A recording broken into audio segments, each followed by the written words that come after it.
She yelled, "I don't need your permission for anything." When I asked her not to go on a trip with her ex, I said, "Good, because you don't have it anymore," and moved out while she was gone. She came home to empty closets and a special note. I, 32M, never thought I'd be the type of guy to walk away from a 7-year relationship over a single argument, but sometimes one moment changes everything. The moment my girlfriend decided to tell me she didn't need my permission for anything while planning a weekend getaway with her ex-boyfriend. It started 3 weeks ago when she casually mentioned over dinner that her ex had invited her to some music festival upstate.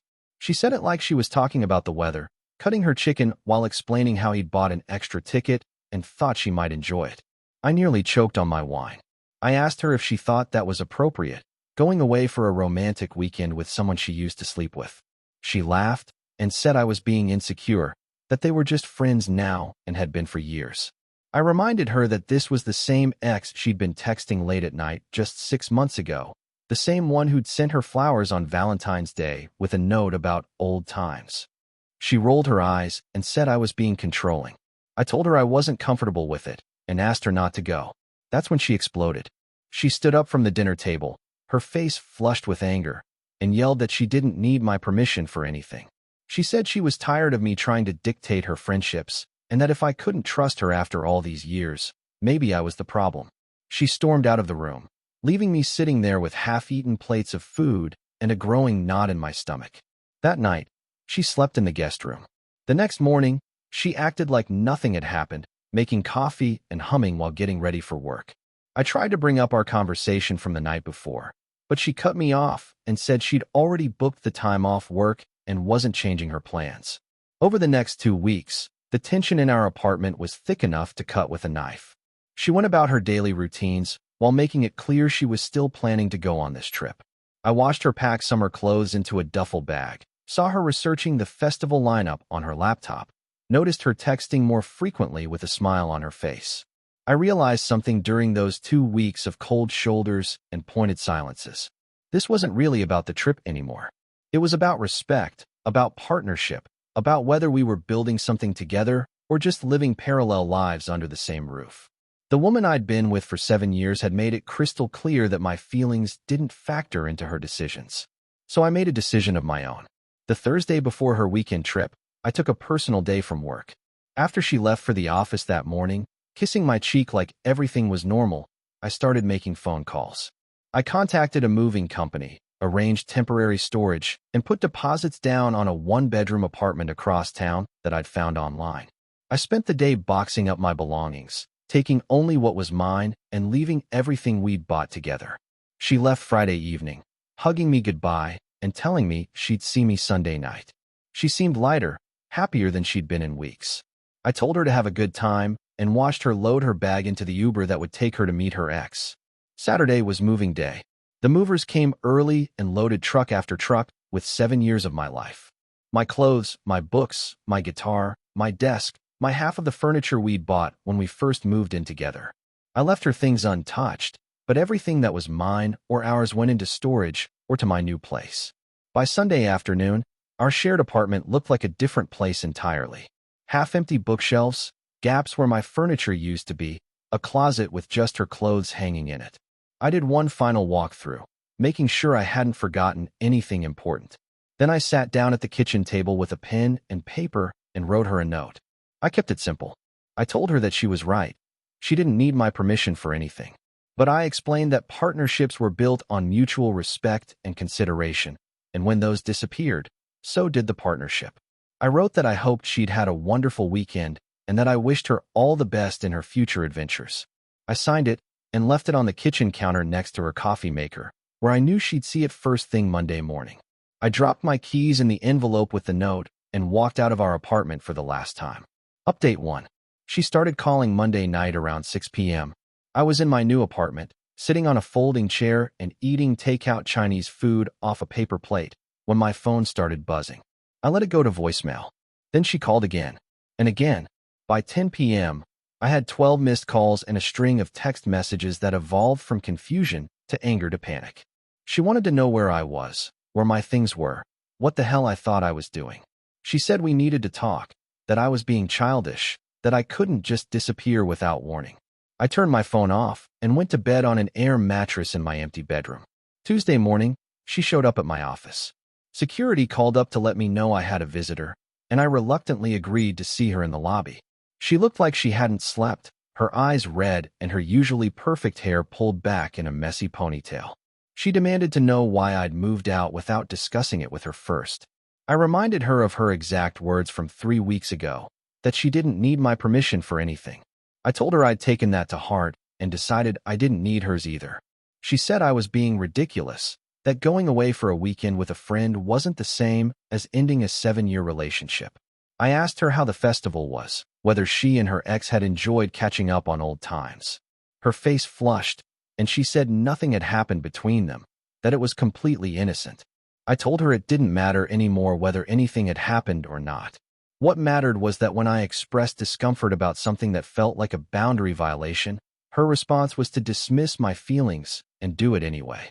I explained that in a healthy relationship, partners consider each other's perspectives even when they disagree. She started crying then, saying she'd made a mistake, that she wanted to work things out. She said the weekend had been terrible, that she'd spent most of it thinking about our fight and feeling guilty. She claimed she realized how much she'd hurt me and wanted to make it right. I felt a stab of sympathy watching her cry, but I'd had 3 days to think about everything, and my resolve hadn't wavered. I told her that some things couldn't be unsaid, that her willingness to completely disregard my feelings had shown me something fundamental about how she viewed our relationship. Security asked if everything was okay, and I said yes, that my visitor was just leaving. She wiped her eyes with the back of her hand and said this wasn't over, that 7 years meant something, and she wasn't giving up without a fight. Update 2. Over the next week, she launched what could only be described as a campaign to win me back. Flowers were delivered to my office. She sent me long emails reminiscing about our good times together and promising to be more considerate in the future. She even showed up at my gym, claiming she'd joined because she wanted to get in better shape, but obviously hoping to run into me. My friends were split. Half thought I was being too harsh, that relationships required compromise and forgiveness. The other half said I'd made the right call, that her behavior had revealed something important about her character. My sister pointed out that in 7 years together, this pattern had probably shown itself before in smaller ways that I'd overlooked or rationalized. That got me thinking. I started remembering other times she'd made unilateral decisions that affected both of us. The time she'd committed us to hosting Thanksgiving dinner for 12 people without asking me first. The vacation she'd planned and booked for my birthday to a destination I'd specifically said I wasn't interested in visiting. The way she'd redecorated our living room while I was away on a business trip, getting rid of furniture I'd liked without even mentioning it.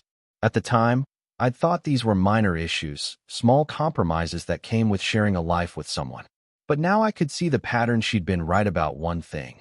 She really didn't think she needed my permission for anything, including decisions that directly affected me. Friday night, she was waiting by my car in the parking garage of my new building. She said we needed to have a real conversation, somewhere private where we wouldn't be interrupted. Against my better judgment, I agreed to go get coffee with her. She apologized again, more sincerely this time. She said she'd been thinking about what I'd said, about respect and partnership, and she understood now why I'd been hurt. She admitted that she'd been taking me for granted and making decisions without considering how they affected me. But then she said something that made my blood run cold. She told me that nothing had happened with her ex on the trip, but she confessed that he'd tried to kiss her on Saturday night after they'd been drinking. She said she'd pushed him away and told him she had a boyfriend. But then she paused and looked at me with this strange expression. She said that for just a moment, she'd been tempted. Not because she still had feelings for him, but because she'd been so angry with me for trying to control her.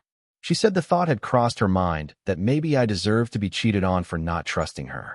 I stared at her across the coffee shop table, processing what she'd just told me. She'd gone on this trip knowing it would hurt me, and when her ex made a move, her first instinct wasn't to think about our relationship. It was to consider revenge. Even if she'd ultimately done the right thing, the fact that she'd even considered betraying me out of spite told me everything I needed to know. I thanked her for her honesty and told her it confirmed that I'd made the right decision. She started to argue, saying she'd been honest about her momentary lapse in judgment because she wanted to rebuild trust between us. But I explained that trust wasn't the issue anymore. It was the fundamental difference in how we viewed our relationship. Update 3. It's been 6 weeks since I moved out, and I'm finally starting to feel like myself again. My new apartment is small, but it's mine, decorated with furniture I actually like and organized exactly how I want it. I've been sleeping better, eating better, and I've rekindled some friendships that had fallen by the wayside during the relationship.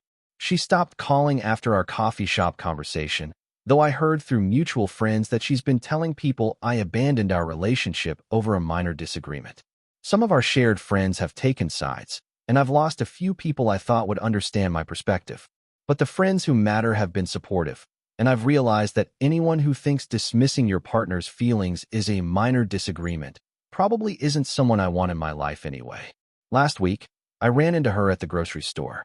She looked good, healthier somehow, and she was with someone I didn't recognize, a tall guy with kind eyes who was making her laugh while they debated pasta sauce options. She saw me in the cereal aisle and came over to say hello. The conversation was surprisingly civil. She asked how I was doing, and I told her I was well. She said she was too, that she'd been doing some soul-searching and had started therapy to work on her communication patterns. She introduced me to her companion, who turned out to be her therapist's recommendation for a support group she'd joined. Before we parted ways, she thanked me for forcing her to confront some uncomfortable truths about herself. She said she still thought I'd handled the situation poorly by moving out without warning, but she understood now why I'd felt like I had no other choice. She apologized for making me feel unheard and unimportant in our relationship. I told her I was glad she was working on herself and that I hoped she found someone who appreciated the person she was becoming. She smiled sadly and said she hoped I found someone who didn't make me feel like I had to choose between standing up for myself and preserving the relationship. Walking to my car afterward, I felt a sense of closure I hadn't expected. There was no dramatic reconciliation, no last-minute realization that we were meant to be together. Just two people who'd learned something important about themselves and each other, even if it came at the cost of a 7-year relationship. 3 weeks ago, I had coffee with someone new. A colleague had set us up, insisting we'd hit it off. She's different from my ex in almost every way, quieter, more thoughtful, someone who asks questions and actually listens to the answers. When I told her about a work dilemma I was facing, she didn't immediately offer solutions or dismiss my concerns. She just listened and asked thoughtful questions that helped me work through my own thoughts. It's early days, and I'm not rushing into anything. But there's something refreshing about being with someone who treats my opinions as valuable, who sees our potential relationship as something we're building together rather than something she's managing on her own terms. I don't regret leaving. Sometimes walking away is the only way to preserve your self-respect, even when it costs you everything you thought you wanted. My ex was right about one thing. She didn't need my permission for anything. But she was wrong about something too. I didn't need her permission to value myself enough to leave when she made it clear my feelings didn't matter. The note I left on her kitchen counter that Sunday was short, but I stand by every word. Partnerships are built on mutual respect and consideration. When those disappear, so does the partnership. She chose to go on that trip knowing it would hurt me, and I chose to leave knowing it was the only way to preserve my dignity. Sometimes the bravest thing you can do is admit that love isn't enough when respect is missing. Sometimes walking away is the only way to show someone, and yourself, that you matter.